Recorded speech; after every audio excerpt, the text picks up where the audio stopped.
Dodoma oye! Wadau wa elimu mkoa wa Dodoma oye!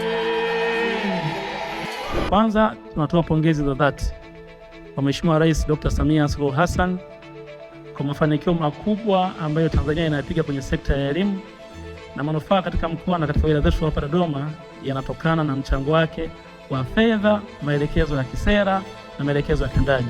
Tutayasema yote tunayoyasema, lakini kama hakuna uwezeshaji wa kifedha hayawezi kutokea. Mheshimiwa mgeni rasmi, lengo la kikao hiki ni kufanya tathmini ya utekelezaji wa mitaala ya elimu kwa mwaka wa 2025 na kutoa tuzo kwa walimu na wasimamizi wa elimu waliofanya vizuri katika utekelezaji na usimamizi wa mitaala.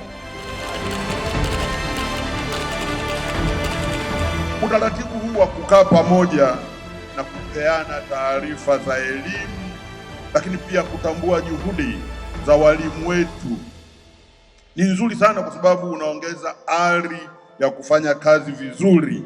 Ninawapongeza sana kwa jambo hili jema.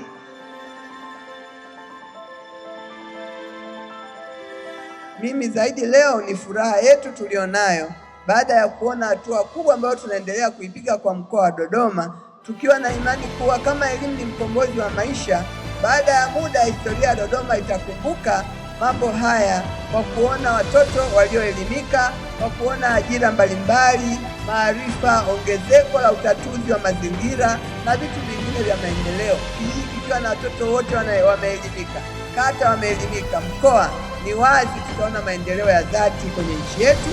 Lakini kutakuwa na wanaweza kuingia kwenye ushindani wa ajira, globalization, free market of labor, wataweza kupata fursa mbalimbali zilizoko duniani kwa ajili ya hii elimu ambayo wanaipata.